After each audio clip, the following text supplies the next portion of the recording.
The crimson sky of Verox, 7 burned with destruction. Plumes of black smoke billowed from the fallen Corvin outpost, rising like dark monoliths against the blood-red horizon. Fragments of shattered warships rained down, embedding themselves in the scarred earth.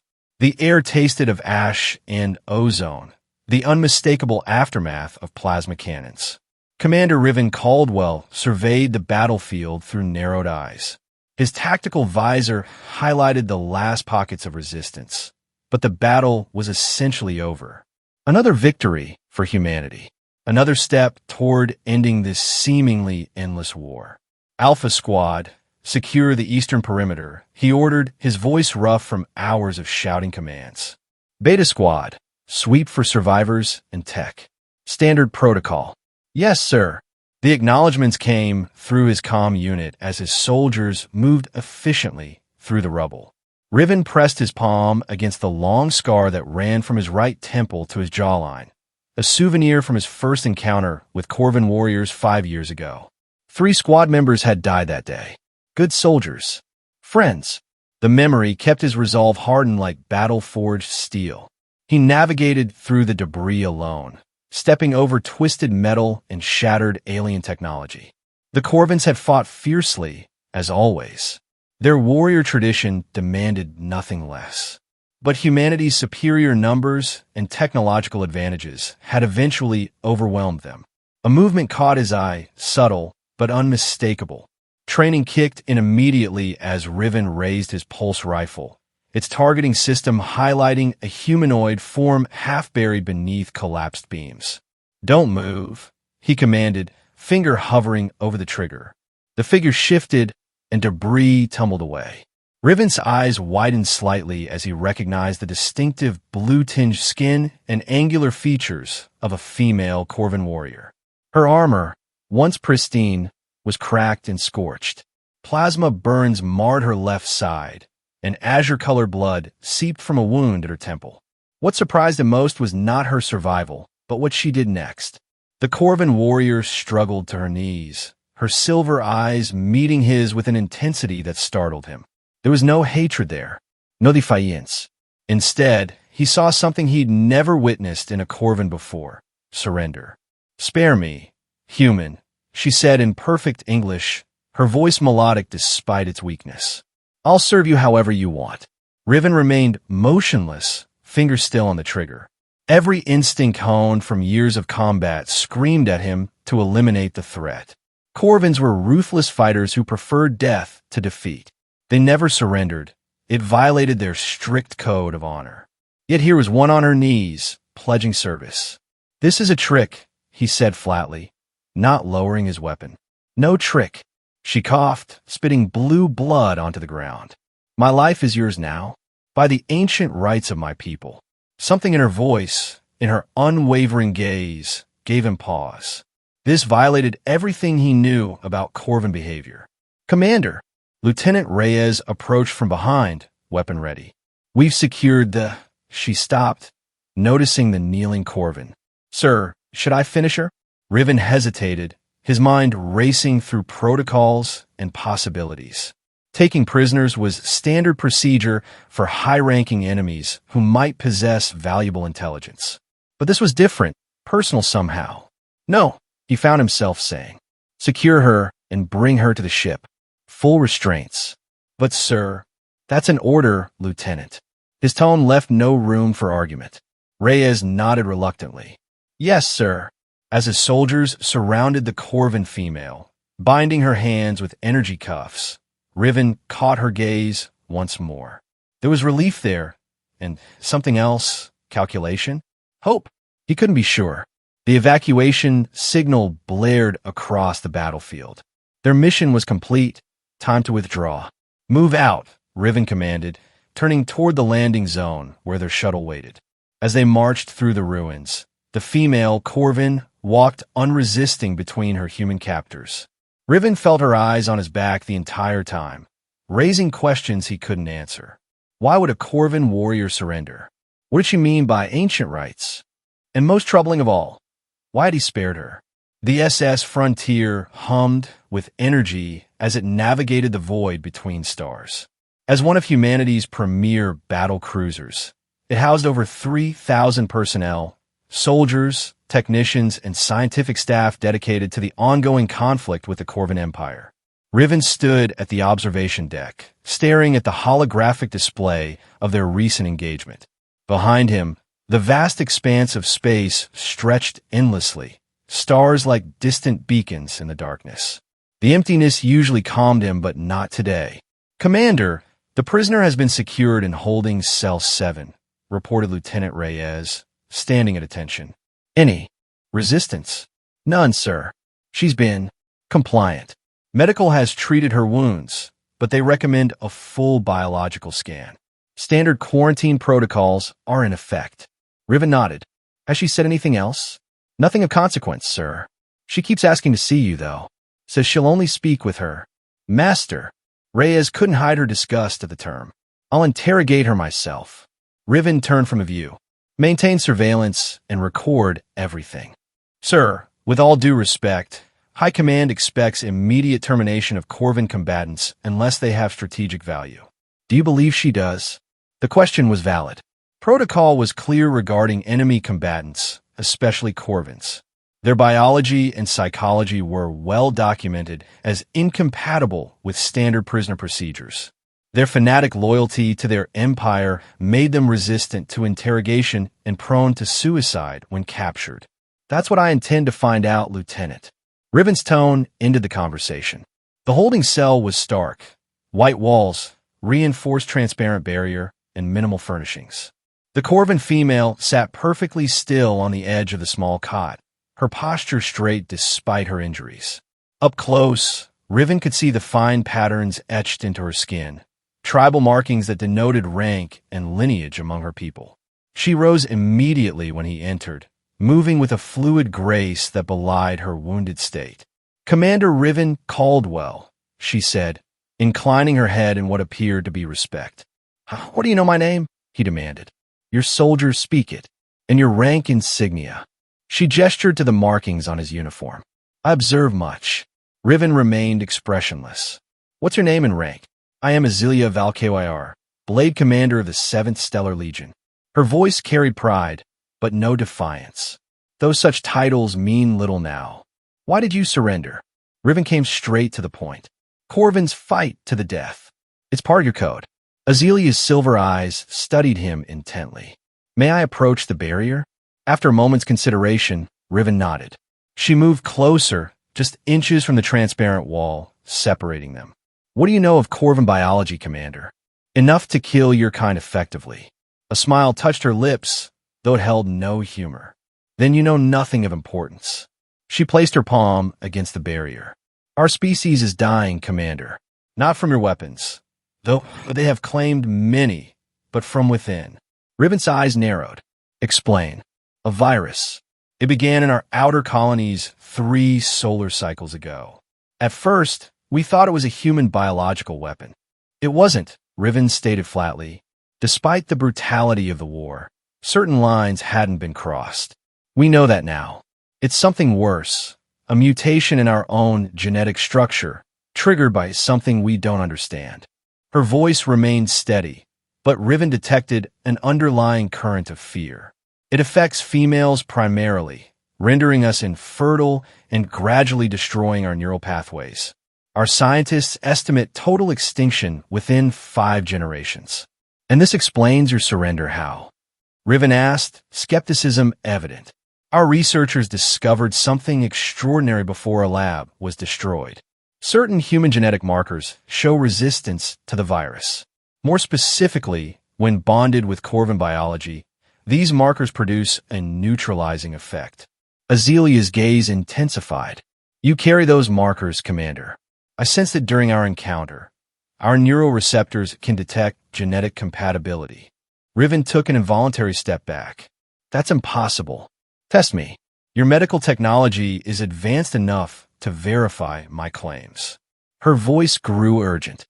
"When I knelt before you on the battlefield, I wasn't merely surrendering.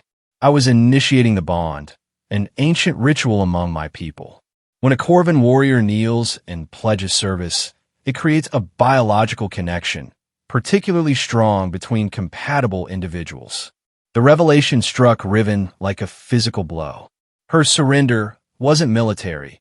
It was something far more intimate. You're saying you, what? Propose to me? The absurdity of it almost made him laugh.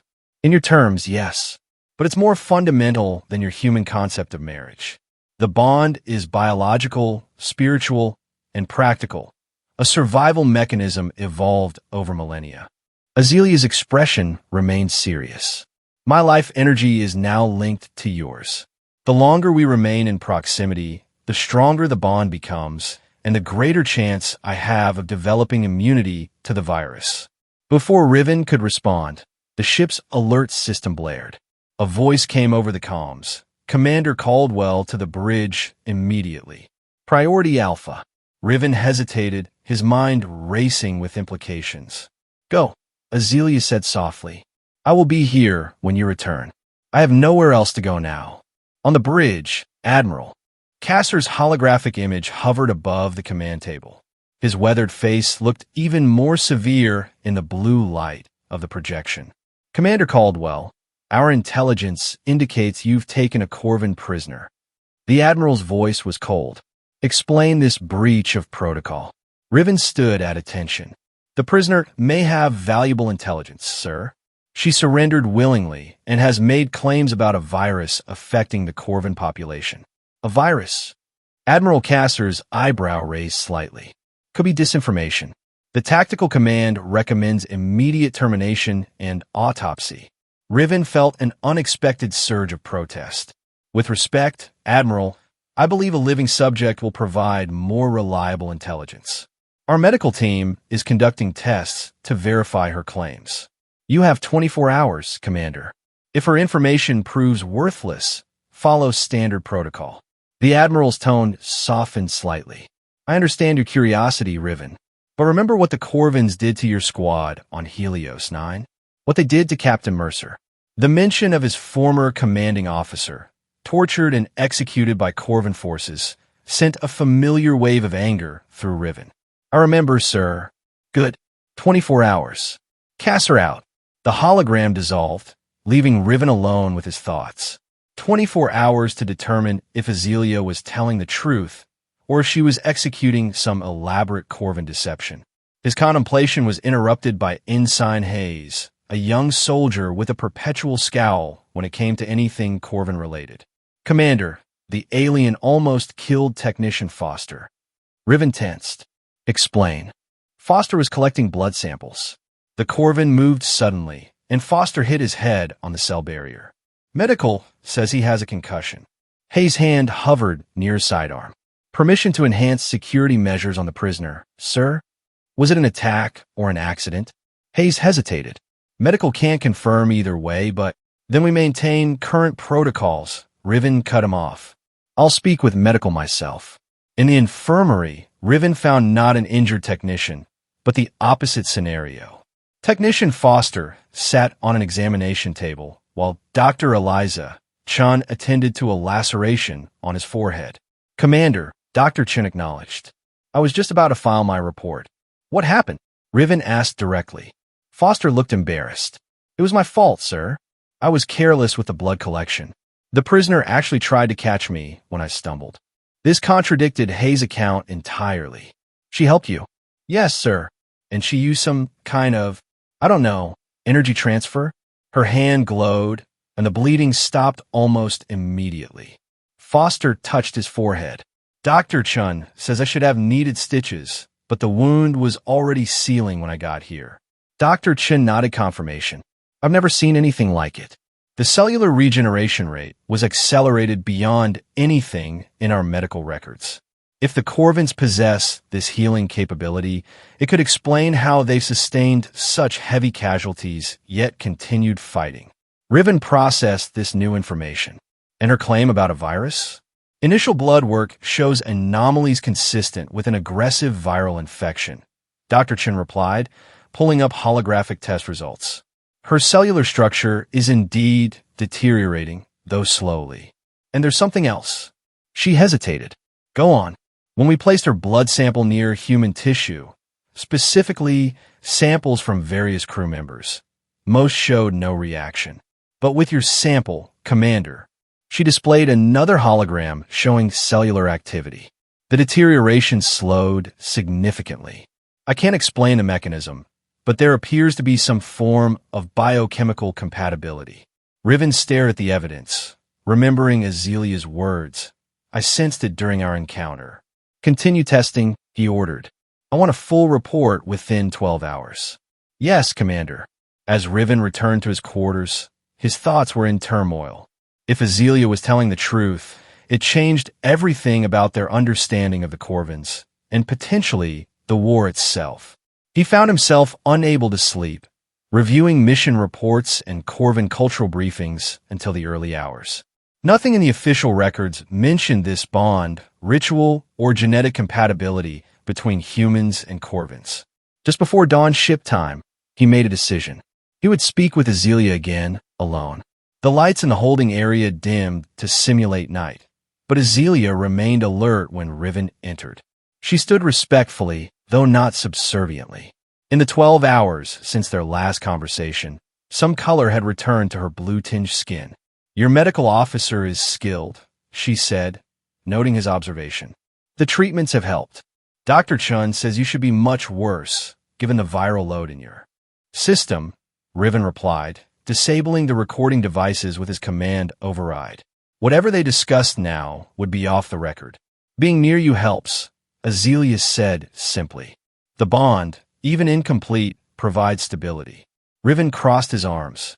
I've been reviewing everything we know about Corvins. Nothing mentions this bond. Would you share your vulnerabilities with an enemy? She tilted her head. The bond is sacred, private, known only to our own kind. Yet you're telling me. Because I have chosen you, she stated, as if it were the most natural thing in the world. And because my people are dying. Pride serves no purpose when extinction looms. Riven considered her words. How would this bond work exactly? Azelia's expression softened slightly. It begins with the kneeling, the offering of oneself. Then, traditionally, there would be a ceremony of blood sharing, followed by physical union. She maintained steady eye contact. Through this, our neural pathways align, and the genetic transfer occurs naturally. And if I refuse, then I will die, she said matter-of-factly. The virus will continue its work, and I will join my sisters in oblivion. Her candor was unsettling. Riven paced the small area before the cell, weighing options and implications. Even if what you say is true, I'm one human. I can't save your entire species. No, but you could save me. Her voice held no manipulation, only truth. And through me, perhaps others. Your genetic material, if compatible with other Corvins, could be synthesized. The door to the holding area hissed open, and Lieutenant Reyes entered. She glanced between Riven and Azelia, her expression carefully neutral. Commander, we've received a priority transmission from Central Command. The Stellar Council has authorized a final offensive against the Corvin homeworld. All available ships are being recalled to form the assault fleet. The news struck with the force of a physical blow. A final offensive meant only one thing: the complete subjugation or destruction of the Corvin civilization. When? Riven asked, his voice tight. 72 hours, sir. The Frontier is ordered to rendezvous at Waypoint Epsilon. Acknowledged, Lieutenant. I'll be on the bridge shortly. After Reyes departed, Riven turned back to Azelia. Her composure had faltered slightly, revealing genuine fear beneath her stoic exterior. You heard? Yes. Her voice was barely audible. Your leaders intend to end the war decisively. It's what happens in war, Riven said, though the words fell hollow. What happens is genocide, Azelia replied, her silver eyes boring into his. Millions of civilians, children, elders, scholars who never took up arms against humanity, will perish. And with them, any hope of understanding the virus that threatens us all. What do you mean, threatens us all? Azelia stepped closer to the barrier, her palm pressed against it once more. The virus mutates rapidly. Our scientists believe it could eventually adapt to human physiology. Today it's Corvins, Tomorrow, it could be humans. Only by working together might we find a permanent solution. Riven wanted to dismiss her warning as desperate manipulation, but Dr. Chen's findings gave him pause. If there was even a chance she was right. I need time to think, he said finally. We have very little of that, Commander. Azelia's gaze was steady. But I will wait for your decision, whatever it may be. As Riven exited the holding area, he found Ensign Hayes waiting outside, his expression dark. Sir, with respect, that creature can't be trusted. The things her kind did to our colonies. Hayes' voice shook with barely contained rage. His family had been among the casualties when Corvins attacked the Artemis settlement. I understand your feelings, Ensign, but we follow evidence, not emotion. Riven placed a hand on the younger man's shoulder. Return to your station. Yes, sir. Hayes saluted stiffly before departing, but his disapproval was evident. Over the next day, Riven found himself increasingly drawn to the holding area. Each visit revealed new aspects of Corvin culture as Azelia explained their history, their traditions, and their current plight. She described her homeworld, Corvallis Prime, with its crystalline cities and ancient forests of blue-leaf trees that sang in the wind. Before the war, she said softly during one such conversation, we were known as artists and scholars as much as warriors. The fighting disciplines were meant to honor life, not take it. What changed? Riven asked. Fear, she replied simply. When humans first appeared in our system, our leaders feared your expansionism. They remembered ancient wars and chose aggression over diplomacy. By the time moderates gained influence, too much blood had been spilled on both sides. During these conversations, Riven noticed subtle changes in Azelia's demeanor. When she spoke of her home or her people, she seemed to glow from within, a faint luminescence beneath her skin that Dr. Chen later explained was a physiological response linked to emotional states. He also noticed changes in himself. The burning hatred he had carried since Helios 9 began to cool, replaced by curiosity and an unlikely sense of connection. This shift did not go unnoticed by his crew. The men are talking, sir, Lieutenant Reyes informed him privately after a briefing. They say you're spending more time with the Corvin than on battle preparations. The Corvin has tactical information that could be valuable in the coming offensive, Riven replied, the lie coming easily. Of course, sir. Reyes didn't look convinced, but knew better than to press further. That night, Riven's sleep was interrupted by the ship's alert system. He was halfway to the bridge before realizing the alarm was coming from the detention level. When he arrived at the holding area, he found chaos. Azelia lay collapsed on the floor of her cell, her body convulsing violently. Blue blood trickled from her nose and eyes as her skin flickered with erratic pulses of light. Dr. Chun and her medical team worked frantically, unable to enter the cell due to quarantine protocols. What happened? Riven demanded. Viral acceleration, Dr. Chun replied grimly. Her system is shutting down. Without direct intervention, she'll be dead within the hour. Riven made his decision instantly. Override quarantine protocols. Authorization Caldwell Alpha 7. The computer acknowledged with a soft chime, and the barrier deactivated. Dr. Chun hesitated. Commander, the risk of contamination is mine to take, Riven finished. Assist me. He entered the cell and knelt beside Azelia, whose silver eyes found his through the pain. Recognition flickered there, followed by something deeper. Hope. Commander, she whispered through bloodied lips. What I need to do? He asked urgently. The bond. She struggled to speak. Blood to blood. Understanding, Riven drew his combat knife and made a shallow cut across his palm. Without hesitation, he took Azelia's hand and made a similar incision, then pressed their wounds together. The effect was immediate and shocking. Where their blood mingled, a soft blue light emanated, spreading up Riven's arm and throughout Azelia's body. He felt a strange warmth, then a rush of foreign sensations. Memories not his own, emotions he couldn't identify. Azelia gasped, her back arching as the convulsions subsided. The hemorrhaging stopped, and her skin regained its healthy blue luster. Her eyes, when they opened fully, shone with renewed vitality. "It's working," Dr. Chen said in amazement, scanning both of them with a medical tricorder. "The viral load is decreasing, and her neural patterns are stabilizing." The moment was interrupted by the harsh sound of a weapon powering up. Ensign Hayes stood at the cell entrance, his pulse rifle aimed at Azealia. "Step away from the commander," he ordered, finger twitching on the trigger. "She's controlling him somehow." "Stand down, Ensign," Riven commanded, rising to his feet. He could still feel the strange connection with Azealia, a phantom presence at the edge of his consciousness. "That's an order." "She's in your head, sir." Hayes didn't lower his weapon. "Everyone can see it. She's turned you against your own kind." Before Riven could respond, Azealia moved with blinding speed. In one fluid motion, she positioned herself between Riven and the weapon, her stance protective rather than aggressive. "If you value your commander's life, you will not fire," she said calmly. Hayes hesitated, confusion evident in his young face. "You're protecting him?" "Why?"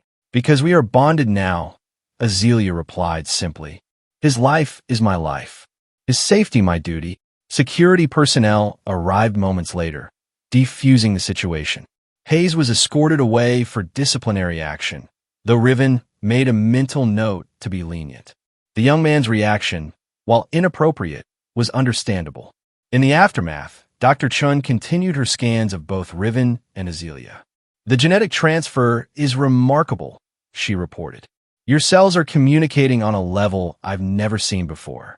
It's as if they recognize each other despite being from different species." "Is there any danger to the commander?" Lieutenant Reyes asked, having arrived to assess the situation. "None that I can detect," Dr. Chen replied. "In fact, his cellular regeneration rate has increased by approximately 15%. The bond appears beneficial to both parties." Riven felt strangely calm despite the enormity of what had just occurred. The persistent anger that had driven him for years seemed distant now, replaced by a clarity he hadn't experienced since before the war. "She stays with me," he decided, ignoring Reyes' surprised expression. "If our blood sharing accelerated her recovery, proximity may be necessary to maintain it." "Commander," regulations clearly state. "I'm aware of regulations, Lieutenant." Riven's tone brooked no argument. "This is a unique medical situation that requires unique measures. Dr. Chun will monitor us both for any adverse effects." As they left the detention area, Azealia walking freely beside him for the first time, Riven felt the weight of his crew's stares. They saw a human commander and a Corvan warrior moving as equals, perhaps even as companions. It defied everything they had been taught about their enemy. It defied everything he had believed himself. In his quarters, Azealia stood with the perfect posture of a soldier, taking in her new surroundings with measured glances. "You've taken a great risk," she said finally. "Your crew does not understand." "I barely understand myself," Riven admitted, examining his palm where the cut had already healed to a faint scar. "But I know what I felt when our blood mixed." "Truth." Azealia nodded solemnly. "The bond cannot lie. It is the sharing of essence, of being." She moved closer, her movement graceful despite her recent near-death experience. "You felt my memories?" "Fragments. Feelings more than images." Riven tried to articulate the strange experience. "Longing for home, fear for your people, and loyalty to me, though I don't understand why." "The bond chooses wisely," she said simply. "I knew when I first saw you on the battlefield that you were different, that you would listen when others would not." Riven sat heavily on the edge of his bed, the events of the past hours catching up to him. "We're still heading toward your homeworld as part of an invasion force. Nothing has changed that reality." Azealia knelt before him, not in submission this time, but in earnest entreaty. "Then help me change it. Take me to Corvallis Prime ahead of your fleet. Let me show you the truth of my world, the laboratories where we study the virus, the evidence that could convince your leaders that genocide is not the answer." "That would be desertion," Riven said, though without conviction. "It would be salvation for both our peoples." Azelia's silver eyes held his. "I have pledged myself to you, Riven Caldwell." Now I ask you to pledge yourself to something greater, peace.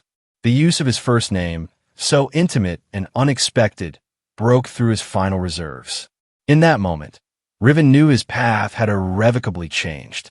The hatred that had fueled his military career had been replaced by something more powerful, hope. "We'll need a ship," he said at last, "and a plan." The scout vessel cut silently through the darkness of space, its stealth systems rendering it virtually invisible to both human and Corvin sensors. Unlike the massive Frontier, this ship was designed for reconnaissance, small, fast, and maneuverable. Riven worked the controls with practiced ease, plotting a course that would circumvent the main fleet movements. Beside him, Azealia monitored the ship's energy signatures, ensuring they remained undetectable. "Your skill as a pilot is impressive," she observed. "You navigate like one born to the stars." "My father was a cargo hauler before the war," Riven replied, memories of childhood journeys through space surfacing unexpectedly. "He taught me to fly before I could walk," or so he claimed. The easy conversation belied the gravity of their situation. By taking the scout ship without authorization, Riven had effectively ended his military career. If caught, he would face court-martial for desertion during wartime, possibly even execution. Yet he felt strangely at peace with his decision. The bond had changed him in ways he was still discovering. Through it, he sensed Azelia's emotions, her determination, her gratitude, and something deeper that neither of them had yet acknowledged. Similarly, she seemed attuned to his thoughts, responding to unspoken questions and anticipating his needs. "We'll reach Corvin territory in approximately 7 hours," he announced, setting the ship to autopilot. "You should rest. You're still recovering." Azealia shook her head. "My strength returns quickly now, thanks to the bond." Her gaze grew distant. "I'm more concerned about what we'll find on Corvallis Prime. The last reports I received before joining the battle indicated the capital city was under quarantine due to virus outbreaks. Tell me more about this virus. If it's as dangerous as you claim, we need to understand what we're facing." Azelia's expression darkened. "It began among the Celestial Guardians, female warriors tasked with protecting our most sacred sites. They developed neurological symptoms first, tremors, memory lapses, sensory distortions. Then came the physical deterioration, cellular breakdown that no treatment could halt. She activated the ship's holographic display, using her hands to shape images that represented Corvin cellular structures. Our scientists discovered the virus attacks the chromosomal pairings unique to female Corvins, causing cascade failures throughout the body. Males can carry it asymptomatically, but females—" Her voice faltered. "The mortality rate is nearly 100%. And humans?" Dr. Chan found no evidence the virus could affect our biology. "Not in its current form," Azealia agreed. "But it mutates rapidly. Each generation becomes more adaptive, given enough time and exposure to human tissue." She left the implication hanging. Riven considered the broader implications. If the virus could eventually threaten humanity, the planned offensive against Corvallis Prime wasn't just morally questionable. It was potentially catastrophic. Destroying the Corvin research facilities would eliminate any hope of developing a cure. "We need to contact Admiral Kasser," he decided. "Present the evidence and request a postponement of the offensive." "He would not believe me," Azealia said softly. "And by now, they will have branded you a traitor for deserting with me." She was right, Riven knew. Their only hope was to reach Corvallis Prime, gather irrefutable evidence about the virus, and somehow transmit it to the human fleet before the attack began. The journey passed in alternating periods of tense vigilance and quiet conversation. Riven learned more about Corvin culture than all the intelligence briefings he'd received during his years of service. Azealia spoke of the great crystal libraries where millennia of knowledge were stored, the harmony gardens where plants responded to emotional energies, and the ancient traditions that guided her people even in war. In turn, he shared stories of Earth, its diverse landscapes and cultures, its resilience through countless conflicts, its ongoing efforts to unite humanity under common purpose. Your world sounds beautiful, Azelia said wistfully. Perhaps in another life, I might have visited as a scholar rather than an enemy. When this is over, Riven found himself promising, I'll show you Earth myself. The moment of connection was interrupted by the ship's proximity alert. They had reached the outer boundary of Corvin space. We'll face patrols soon, Azelia warned, returning to the co-pilot's seat. Even with stealth technology, they may detect us on approach to the homeworld. Can you signal them? Let them know we come in peace. Azelia hesitated. I could, but not all Corvins will welcome me. Some will view my bond with a human as betrayal. Others may be desperate enough to use us both as research subjects rather than allies. Then who can we trust? My sister, Lyria. She leads a research enclave in the southern hemisphere, away from the capital. If anyone can verify my claims and help us reach the right authorities, it's her. Riven adjusted their course accordingly.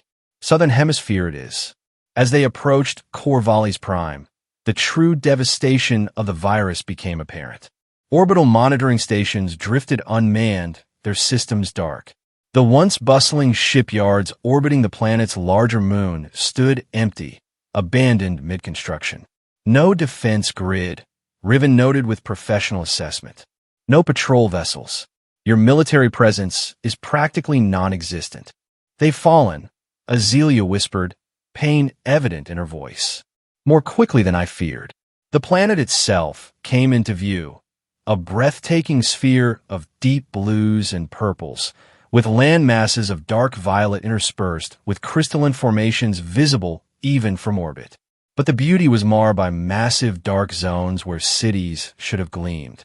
Power failures, Azelia explained grimly. When population centers are quarantined, energy is diverted to medical facilities and research centers. They entered the atmosphere without challenge, the scout ship descending through layers of swirling clouds toward a range of mountains that glittered like amethysts in the sunlight. Nestled among the peaks was a complex of silver-white structures, Lyria's research enclave. No response to our approach, Riven noted with concern. Azelia's fingers tightened on her armrest. Land anyway. I must know if she's alive. They touched down on a landing pad overgrown with blue-leafed vegetation, clearly unused for some time. As the ship's hatch opened, Riven was struck by the alien beauty of Corvallis Prime. The air carried sweet, unfamiliar scents, and the gravity was slightly lighter than Earth standard, giving each step a subtle buoyancy. Stay alert, Azelia cautioned, leading the way toward the main structure. The virus affects mental function before physical. If anyone survived, they may not be themselves. Riven kept his hand near his sidearm as they approached the entrance. A soaring archway of what appeared to be living crystal, its surface rippling subtly like water. Azelia placed her palm against a panel beside the door, and the crystal parted silently. Inside, the research facility lay in eerie stillness. Workstations sat abandoned, holographic displays frozen mid-calculation. The floor was littered with research materials and personal belongings, suggesting a hasty evacuation. Life support is still functioning, Riven observed, noting the comfortable temperature and breathable atmosphere. Someone must be maintaining the core systems.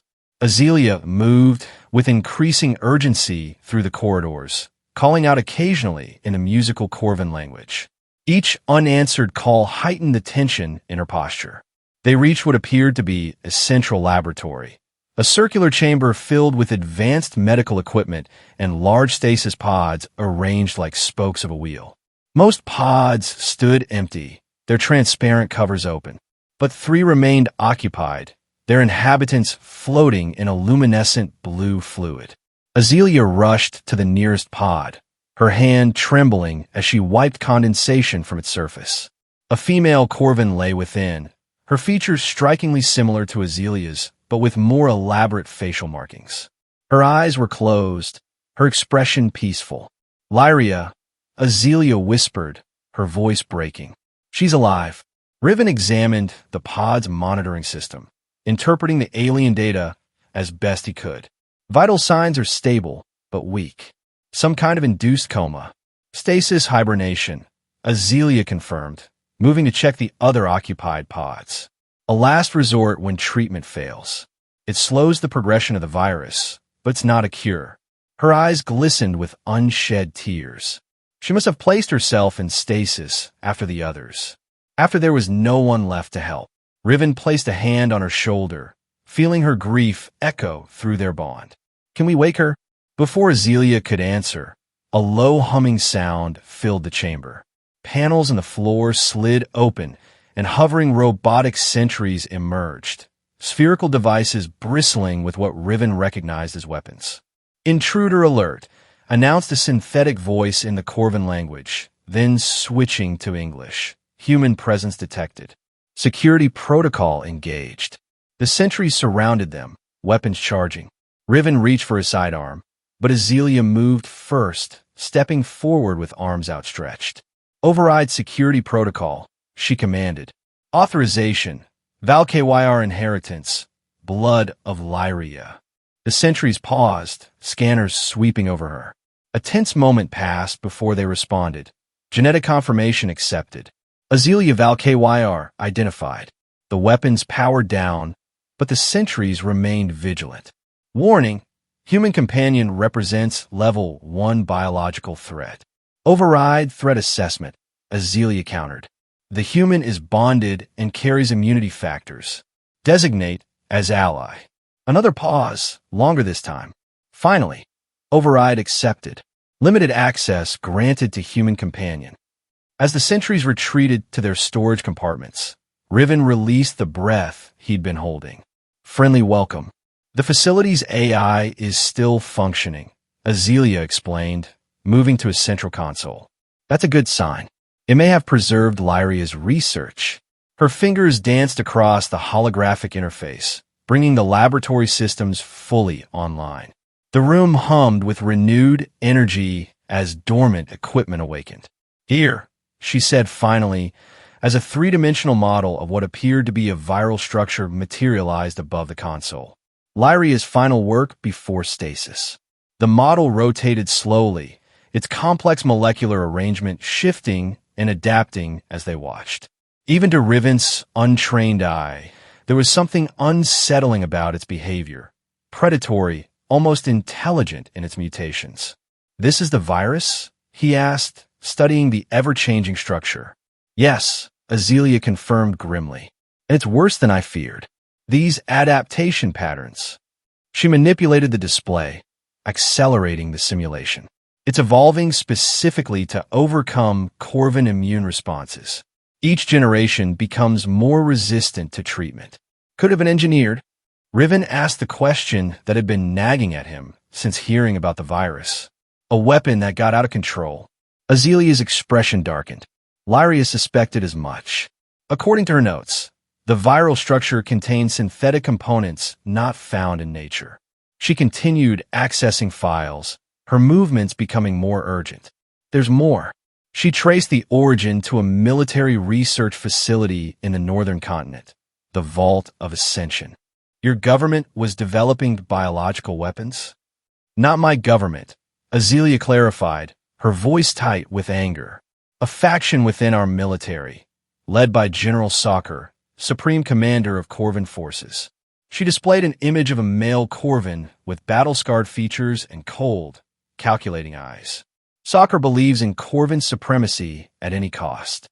He would sacrifice our entire species rather than seek peace with humans." The implications were staggering.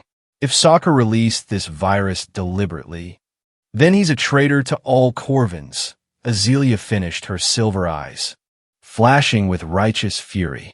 "And he must be stopped before your fleet arrives. If human forces attack while the virus is still active, it could spread beyond control. Both our species would suffer." Riven's tactical mind quickly processed the new information. "We need to wake your sister.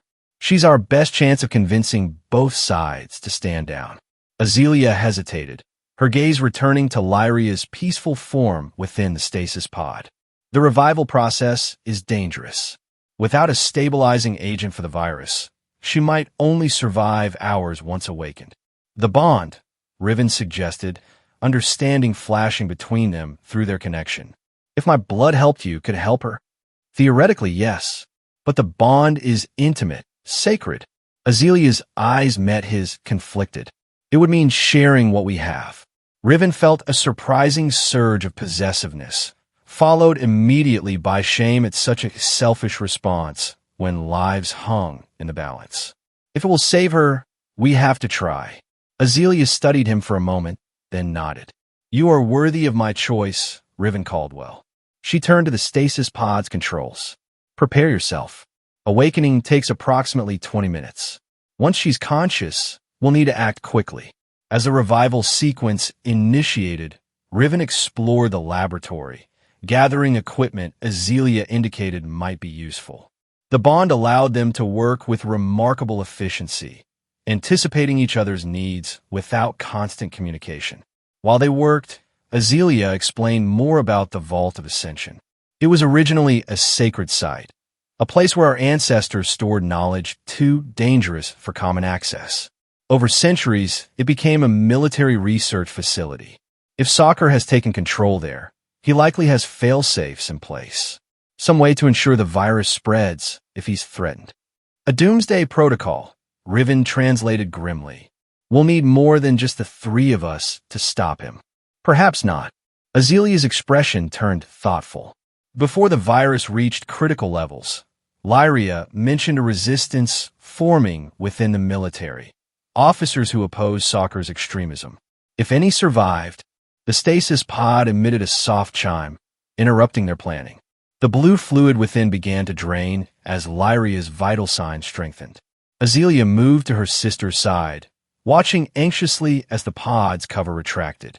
Lyria's eyes fluttered open, silver like Azalea's, but clouded with confusion. She gasped, her body jerking as consciousness returned. Easy, sister, Azalea soothed in Corvin, supporting Lyria as she struggled to sit up. You're safe. The stasis held. Lyria's gaze cleared slightly, recognition dawning. Azalea? How? Her voice was weak, raspy from disuse. When she noticed Riven, fear flashed across her features. Human. He's bonded. Lyria, Azalea explained quickly. He carries the immunity factor. His presence is keeping me alive. Understanding replaced fear, followed by scientific curiosity. Despite her weakened state, Lyria's intelligent eyes assessed Riven with newfound interest. Show me, she requested, extending a trembling hand. Riven approached cautiously, allowing Lyria to place her fingers against his temple. He felt a gentle pressure against his mind, similar to his connection with Azalea, but less intimate, more analytical. Remarkable, Lyria murmured, withdrawing her hand. A perfect genetic complement. The chances of such compatibility. She turned to her sister. You always were fortunate, even in war. The reunion was cut short as Lyria's body convulsed suddenly, blue blood trickling from her nose. The virus, she gasped. It's accelerating now that I'm out of stasis. Without hesitation, Azalea prepared the procedure they had discussed. Using a medical device similar to a syringe, she drew blood from Riven's arm, then mixed it with a luminescent solution in a small vial. This will hurt, sister, she warned, as she injected the mixture directly into Lyria's neck. Lyria's back arched, her skin glowing from within as the bond-infused blood entered her system. For a terrifying moment, her vital signs spiked dangerously. Then gradually they stabilized. It's working, Azalea confirmed, relief evident in her voice. The virus is retreating. As Lyria recovered, she shared what she knew of current events. The news was grim. Nearly 70% of female Corvins had fallen to the virus. Most survivors were either in stasis or isolated in scattered enclaves. Military infrastructure had collapsed in many regions, but Soccer's loyalists still controlled the capital and the vault. He has something worse than the initial virus, Lyria revealed, her strength returning as she consumed a nutrient solution. A culmination called Ascension Protocol. It was designed as a last resort, a way to ensure that if Corvins fell, no species would replace us. A biobomb, Riven translated, capable of reaching Earth, Lyria nodded, grimly, and beyond. The delivery system uses our faster-than-light technology. One launch could spread the enhanced virus to every known human world within days. The revelation struck Riven like a physical blow. If the human fleet attacked Corvallis Prime, Soccer would undoubtedly trigger the Ascension Protocol, potentially dooming both species. We have less than 48 hours before the fleet arrives, he calculated. We need to neutralize Soccer and secure evidence of the virus before then. There's more, Lyria said, activating a communication terminal. Soccer doesn't operate alone. He leads a faction called the Purifiers, Corvins who believe our species should reign supreme or perish gloriously. She displayed an intercepted message bearing Soccer's seal. They're gathering at the vault tonight for what they call the final ascension, likely preparation to deploy the enhanced virus. Azelia's expression hardened with resolve. Then we go to the vault. Tonight. Not alone, Lyria countered. I've maintained contact with the Resistance. If I signal them, those still capable of fighting might join us. She looked between Riven and her sister. But you should know, opposing Soccer means civil war among what remains of our people. Riven felt the weight of the moment. His decision to help Azelia had evolved into something far larger, a choice that could determine the fate of two civilizations. Through their bond, he sensed Azelia's unwavering conviction. She would fight to save her people, even against their own general. She would risk everything to prevent genocide. Signal your allies, he decided. We stop Soccer tonight or die trying. As Lyria sent the encrypted message to Resistance forces, Riven established contact with his own ship, programming it to broadcast a warning to the human fleet if they didn't return within 24 hours. It was a precarious safeguard, but the best he could manage. Preparations continued through Corvallis Prime's brief sunset. Lyria's strength returned remarkably fast after receiving the bond-infused treatment, though not to full capacity. She provided them with Corvin combat suits, adaptive armor that conformed to the wearer's body. Even Riven found the alien technology surprisingly comfortable once calibrated to human physiology. The vault lies beneath the capital city, Lyria explained, projecting a holographic map. Its main entrance is heavily guarded, but there's an ancient access tunnel here, used by the original keepers. She indicated a path through crystal caverns. It's been officially sealed for centuries, but I discovered it during my research into pre-war archives. Will Soccer expect resistance? Riven asked, studying the approach. He believes most opposition has been eliminated or neutralized by the virus, Azelia replied. His arrogance is our advantage. As night fell on Corvallis Prime, transport vessels began arriving at the research facility, survivors answering Lyria's call. Riven watched with growing hope as Corvin warriors assembled, their numbers small but their determination palpable. Among them was a grizzled veteran named Thorin, who approached Riven with open suspicion. So if the rumors are true, he said, studying the human, Azelia Valkyr has bonded with an enemy commander. Riven met his gaze steadily. Former commander, and former enemy, if you'll accept my help. Thorin's expression remained hard. My mate died fighting humans on the Centauri front. Why should I trust you now? Because without trust between our species, we all die, Riven answered simply. Your grief is justified. So is my own for those I've lost. But Soccer's vengeance will destroy everyone, Corvin and human alike. Thorin considered this, then extended his arm in the Corvin warrior's greeting. For tonight, we fight together. Tomorrow's trust must be earned by tonight's actions. It was a start. As more warriors arrived, 30 in total, far fewer than hoped, but each a skilled fighter. Riven sensed a cautious acceptance of his presence. Their mutual enemy had given them common purpose. The plan took shape. While the main force created a diversion at the city's edge, Riven, Azelia, Lyria, and a small strike team would infiltrate the vault through the ancient tunnel. Their objective: disable the Ascension Protocol and capture Soccer if possible, eliminate him if necessary. As final preparations were made, Riven found a moment alone with Azelia on a balcony overlooking the crystalline landscape. The 3 moons of Corvallis prime hung low in the violet sky, casting multiple shadows across the terrain. If we succeed, he said quietly, what happens afterward? To us. Azealia turned to him, her silver eyes reflecting moonlight. The bond cannot be broken, Riven, not without great cost to both joined souls. Her hand found his, their fingers intertwining naturally. But if you ask whether I would release you from obligation once my people are saved, that's not what I'm asking, Riven interrupted, moving closer.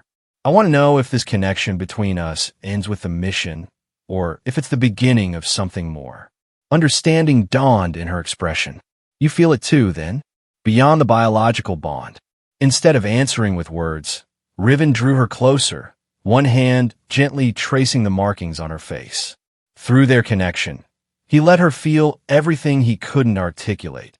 The transformation of enemy to ally, of suspicion to trust, of reluctant respect to something far deeper. Azelia's response flowed through the bond in return. Her initial desperation giving way to genuine admiration, her tactical assessment of his value evolving into appreciation of his character, his humanity. When their lips met, the bond flared between them, intensifying the connection to near overwhelming levels. Riven felt as though he could sense every molecule of her being, every thought and emotion laid bare. From her response, she experienced the same total communion. They parted, breathless from the intensity. That, Azealia said softly, is why bonds are sacred among my people. The moment was interrupted by Lyria's arrival. If she noticed their closeness, she gave no indication. It's time, she announced. Our scouts report increased activity at the vault. Soccer's ceremony is beginning. Reality crashed back. Within hours, they would face a desperate battle against fanatics willing to destroy worlds rather than accept peace. The odds against them were overwhelming. Yet as Riven followed Azealia toward the assembled strike team, he felt strangely optimistic. Something had fundamentally changed, not just between them, but in him. The hatred that had fueled his military career had been replaced by something stronger. Purpose. Win or lose, he would fight not for vengeance, but for survival. Not just humanity's, but the Corvin's as well. And perhaps, if fortune favored them, for a future where bonds like theirs could heal the wounds of war rather than create new ones. The ancient access tunnel to the vault lived up to its name. A narrow passage carved through living crystal, descending deep beneath the Corvin capital. Bioluminescent fungi provided minimal illumination, casting eerie blue shadows as the strike team moved in silent formation. Riven had expected to feel claustrophobic in the alien environment, but the lighter gravity and the reassuring presence of Azealia beside him kept panic at bay. Through their bond, he sensed her growing tension as they approached the vault, her determination mixed with dread at confronting the architect of her people's suffering. We're nearing the inner sanctum, Lyria whispered from the lead position. According to ancient texts, the tunnel emerges behind the ancestral archive, a repository of historical records predating the war. The passage widened gradually, eventually opening into a small chamber dominated by a sealed doorway inscribed with elaborate Corvin symbols. Lyria pressed her palm against the center glyph, whispering words in an ancient dialect. For a moment, nothing happened. Then, with a soft humming sound, the doorway dissolved like mist. Beyond lay a vast circular room lined with crystalline data storage units from floor to ceiling, the ancestral archive. The space appeared deserted, though the main entrance on the far side stood open, revealing a corridor bathed in harsh white light. The ceremony will be held in the Ascension Chamber, Thorin informed them, checking his weapon. One level down, through the central atrium. Riven nodded, mentally reviewing the hastily memorized layout of the vault. Remember, we need to secure the biobomb controls first. Everything else is secondary. The team moved through the archive with weapons ready, emerging into the brightly lit corridor beyond. Distant sounds echoed through the facility, chanting voices, rhythmic and fervent. Purification hymns, Azealia explained grimly. The ceremony has begun. They proceeded cautiously toward the central atrium, a massive open space spanning multiple levels of the vault. Ornate balconies lined the circular walls, overlooking a lower level where dozens of Corvin purifiers had gathered around a raised platform. At its center stood a device that could only be the Ascension Protocol, a sphere of shifting metallic components surrounding a pulsing core of blue-violet energy. And beside it, instantly recognizable from Lyria's files, stood General Soccer himself. Even at a distance, Soccer's presence commanded attention. Taller than most Corvins, his battle-scarred blue skin was adorned with military insignia and the elaborate facial markings of a supreme commander. When he spoke, his voice resonated throughout the atrium with hypnotic authority. Brothers and sisters in purity, he addressed the assembled purifiers. Tonight we fulfill our sacred duty to the Corvin legacy. When our ancestors built the vault, they foresaw a time when lesser beings would threaten our rightful dominance of the stars. The strike team took positions along an upper balcony, concealed behind ornate pillars as they assessed the situation. Riven counted approximately 50 purifiers below, all armed, all fanatically focused on Soccer's speech. The virus has tested our worthiness, Soccer continued. Those who survive are the strongest among us, the pure lineage that will seed the rebirth of our kind after the cleansing. Lyria activated a small scanning device, analyzing the Ascension Protocol device. It's worse than I feared, she whispered. The payload has been enhanced beyond my previous estimates. This could potentially affect all carbon-based life in the sector. Can you disable it? Riven asked. Possibly, but I'll need direct access to the control matrix. She indicated a console near the platform. In time, perhaps 5 minutes uninterrupted, Azelia's expression hardened as she watched Soccer pacing the platform, his arms raised in zealous proclamation. He speaks of rebirth, but offers only extinction, she said, her voice tight with controlled rage. How many of our sisters died, screaming, while he prepared this cleansing? Before they could formulate an attack plan, a commotion erupted at the main entrance to the atrium. Guards dragged in several wounded Corvins, members of the diversion team, captured alive. General, one guard called out. We found these traitors attempting to breach the outer defenses. They fought alongside humans. Soccer paused his speech, descending from the platform to examine the prisoners. His expression shifted from irritation to cruel amusement as he recognized one of the captives. Commander Vex, he said, addressing a bleeding Corvin warrior, still alive despite your female weakness. Impressive, if futile. The captured commander spat blue blood at Soccer's feet. The only weakness among Corvins is your cowardice, Soccer, creating a virus to kill your own people rather than face defeat with honor. Soccer's hand shot out, gripping Vex's throat with shocking speed. I created salvation, not defeat. When the human fleet arrives tomorrow, they will find nothing but death awaiting them. And from their extinction, we will rebuild, stronger, purer.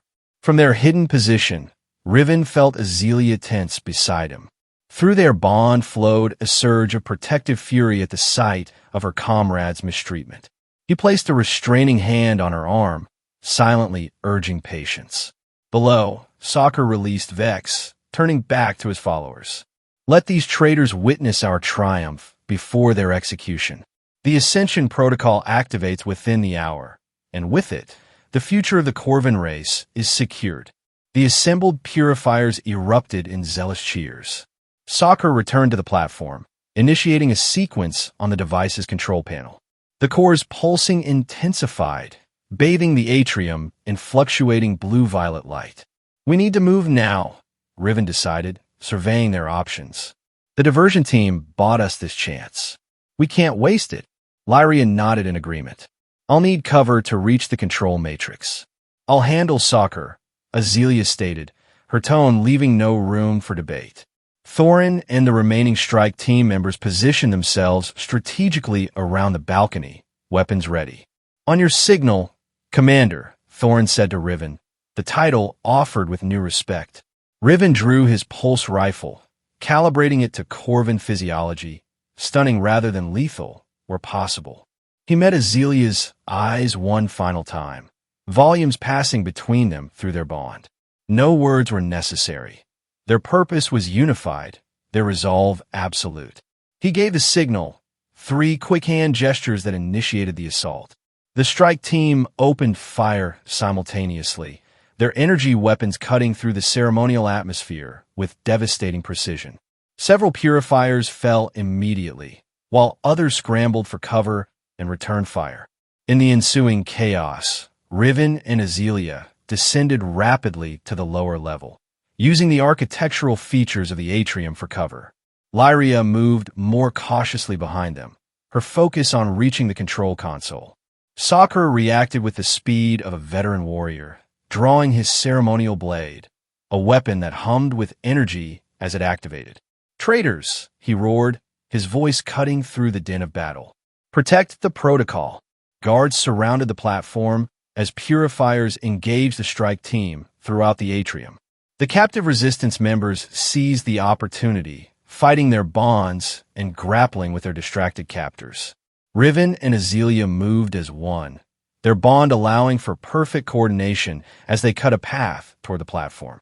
Riven provided covering fire while Azelia engaged enemies in close combat, her Corvin strength and agility magnified by their shared connection. Through the chaos, Lyria managed to reach the control console, immediately beginning the complex process of accessing the protocol systems.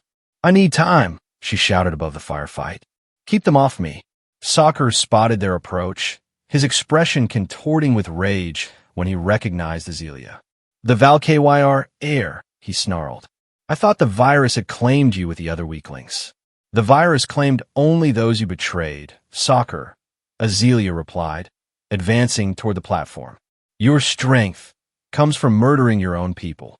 Soccer's eyes shifted to Riven, comprehension dawning. "You've bonded with this human filth?" Disgust and disbelief mixed in his voice. "Defiled our most sacred tradition with an enemy." "I bonded with hope," Azelia countered, her own weapon, a staff that extended from a compact cylinder, activating with a surge of energy. "Something you abandoned long ago."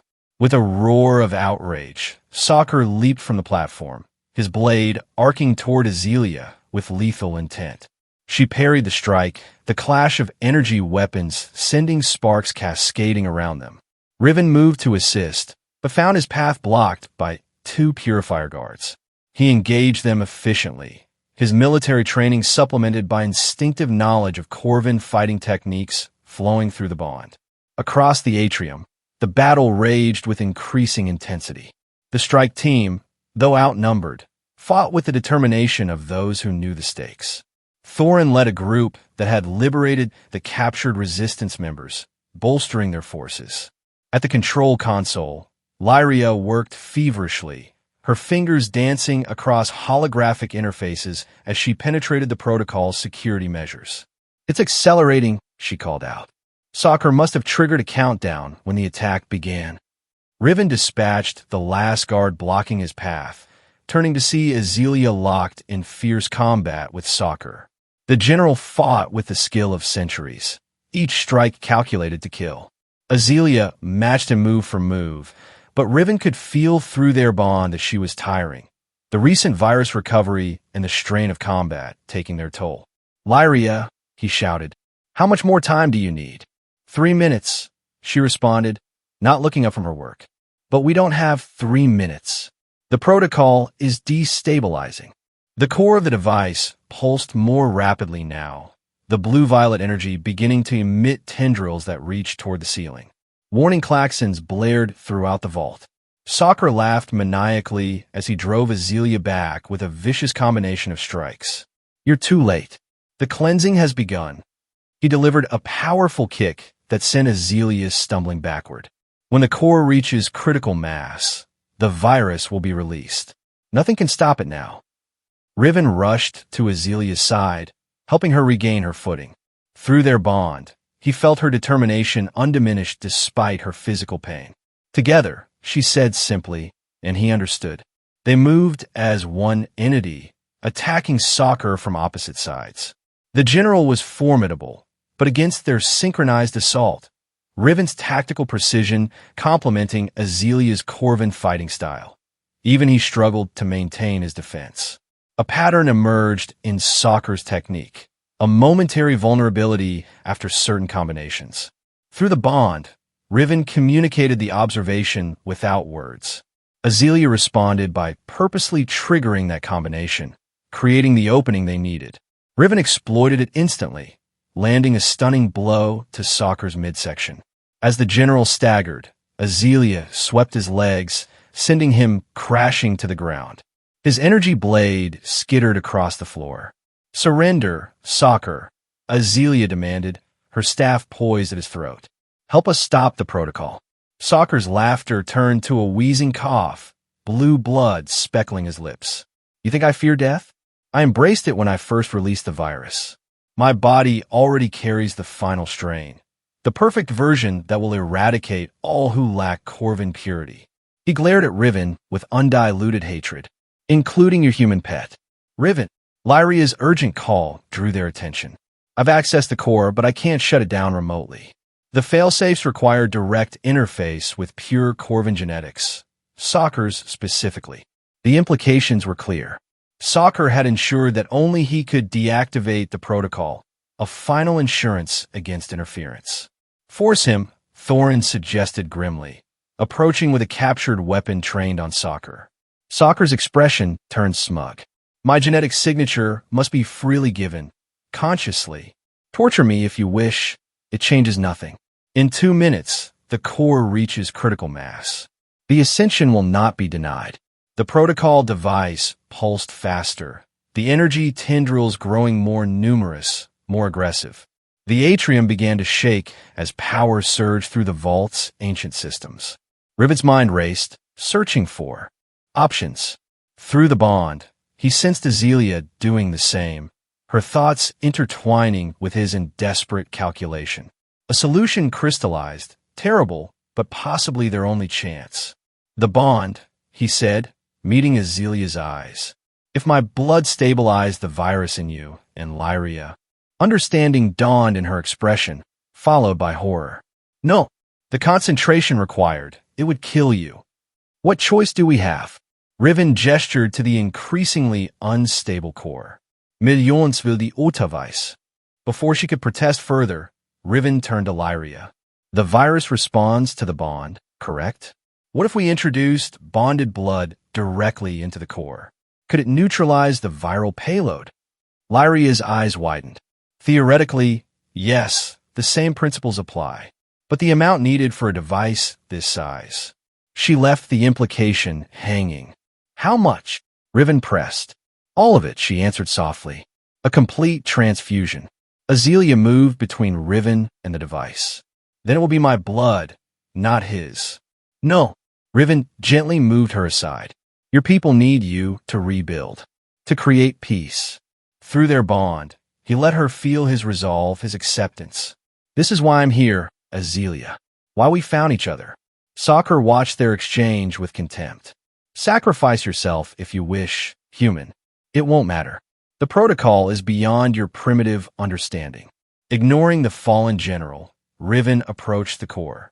The energy tendrils reacted to his presence, reaching toward him like curious serpents.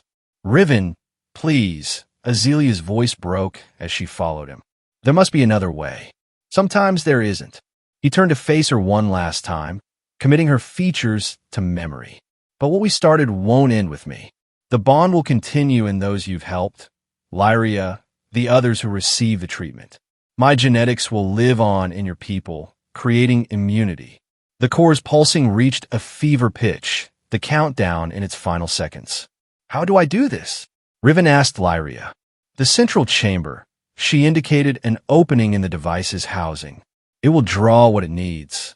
Azelia grabbed his arm, her silver eyes shining with tears. "Then we go together. My blood with yours." "No. We are bonded," Riven Caldwell, she declared fiercely. "Where you go, I follow. It is our way." Before he could argue further, the device emitted a high-pitched whine. "Now or never," Lyria warned. With a final look at Azelia, Riven stepped forward and thrust his arm into the central chamber of the protocol. Searing pain engulfed him as the energy tendrils wrapped around his limb, penetrating his skin, seeking his bloodstream. Azealia moved with him, joining her arm to his within the chamber. Their blood mingled as the device drew it inward toward the pulsing core. Through the agony, their bond flared stronger than ever. Riven felt Azelia's life force intertwined with his own, felt the pull as the protocol drained them both. But something unexpected happened. Rather than simply taking their blood, the device seemed to respond to the bond itself. The blue-violet energy shifted, turning a brilliant gold where it contacted their combined blood. The transformation spread rapidly through the core, changing its fundamental nature. "It's working," Lyria exclaimed, monitoring the process. "The viral payload is breaking down at the molecular level." Soccer bellowed in rage, attempting to rise despite his injuries. "What have you done?" "My ascension."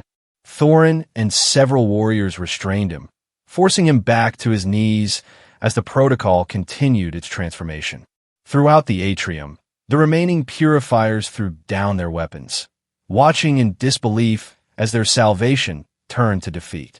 The pain intensified as more of Riven's blood was drawn into the device. His vision blurred, consciousness beginning to fade.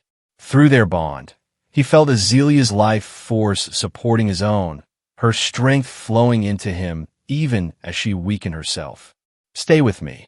Her voice reached him through the haze of pain. Our hearts beat as one now. The protocol's core pulsed one final time, then stabilized, the golden energy swirling peacefully where moments before destruction had brewed. The tendrils retracted from their arms, releasing them. Riven collapsed, Azealia catching him as they both fell to the floor. His pulse was weak, skin pale from massive blood loss. Around them, the atrium had grown quiet. The battle ended as all eyes fixed on the transformed device. "He needs medical attention immediately," Lyria ordered, rushing to their side. She pressed the device against Riven's neck, injecting a stabilizing solution. "Get him to the regeneration chamber." Warriors who minutes earlier had been fighting now worked together, carefully lifting Riven onto a hovering stretcher. Azealia refused to leave his side, her own weakened state evident in her stumbling gait as she followed. "Will he survive?" Thorn asked. Lyria, his earlier suspicion of the human replaced by genuine concern. "If we're quick enough." Lyria's expression was grim but determined. "The bond gives him a chance that any other human wouldn't have." As they rushed Riven through the vault toward the medical facilities, Azealia maintained physical contact, instinctively strengthening their connection.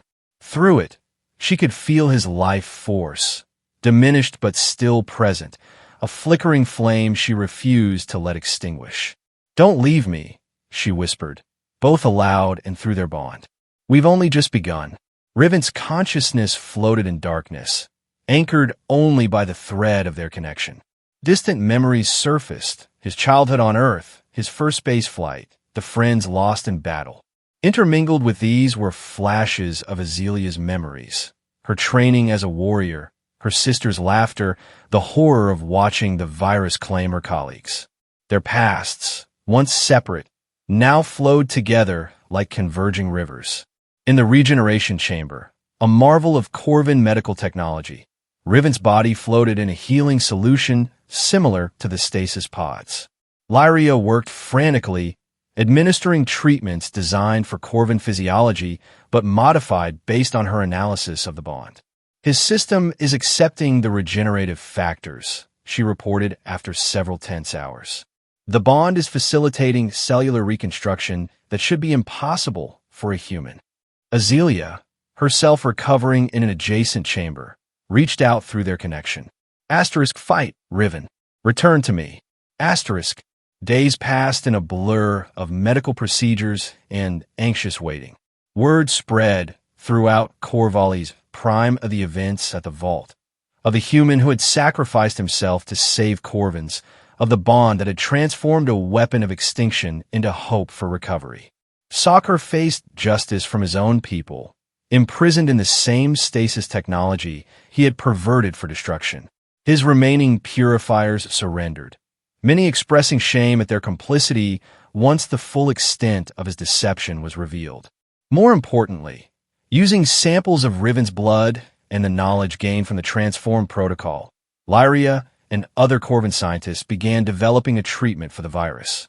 The first recipients, including warriors from the Resistance, showed immediate improvement. Throughout it all, Azealia remained by Riven's side, her recovery swift compared to his more precarious state. On the fifth day, as Corvallis Prime's 3 moons aligned in a rare celestial event, Riven's eyes finally opened. His first sensation was the warmth of Azelia's hand holding his, followed by the gentle pressure of her mind through their bond. When his vision cleared, her face came into focus, her silver eyes bright with unshed tears, her blue-tinged features soft with relief. "Welcome back," she said, her voice thick with emotion. Riven tried to speak, found his throat too dry, and instead communicated through their bond. Asterisk, did we succeed? Asterisk, beyond all hopes, she replied in kind. Asterisk, the protocol has been repurposed. Lyria calls it the Communion now, a device that generates the energy needed to mass-produce treatments from our bonded blood. Asterisk, with Azelia's help, Riven managed to sit up, taking in the medical chamber around them. Through a large crystalline window, he could see the Corvin capital coming back to life, lights glowing where darkness had reigned during their arrival. "The human fleet?" he asked, finding his voice at last. Delayed, Azealia informed him. "Your warning message reached them. Admiral Kasser has agreed to a temporary ceasefire while diplomatic channels are established." He actually listened. Riven couldn't hide his surprise.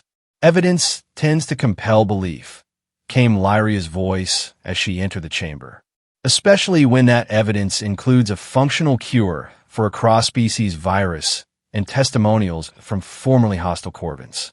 She approached Riven's bedside, studying his vital signs with professional interest. "You've made a remarkable recovery, Commander Caldwell.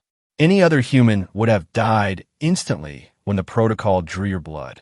The bond truly is miraculous." "Not miraculous," Azealia corrected gently. "Natural, as it was always meant to be between compatible souls." Over the following weeks, as Riven regained his strength, he witnessed the transformation of Corvallis Prime. Females emerged from stasis throughout the planet, receiving the treatment derived from their bonded blood. The crystalline cities began to hum with activity again as the immediate threat of extinction receded. More surprisingly, human diplomatic vessels arrived, cautious at first, then increasingly engaged as the truth of the virus and Soccer's plot became clear. Admiral Kasser himself eventually came to the vault, now repurposed as a research and treatment center. "You look well for a deserter, Caldwell," the Admiral remarked during their reunion, his gruff tone belied by the respect in his eyes. "Technically, I completed my mission, sir," Riven replied with a hint of humor. "I found the weakness in the Corvin defense system." "You certainly did," Kasser agreed, glancing meaningfully at Azealia, who stood proudly beside Riven. "Though I doubt this is what Central Command had in mind." The Admiral toured the facilities, witnessing firsthand the collaboration between human and Corvin scientists. What had begun as Riven and Azelia's unique bond had expanded into a broader connection between their species.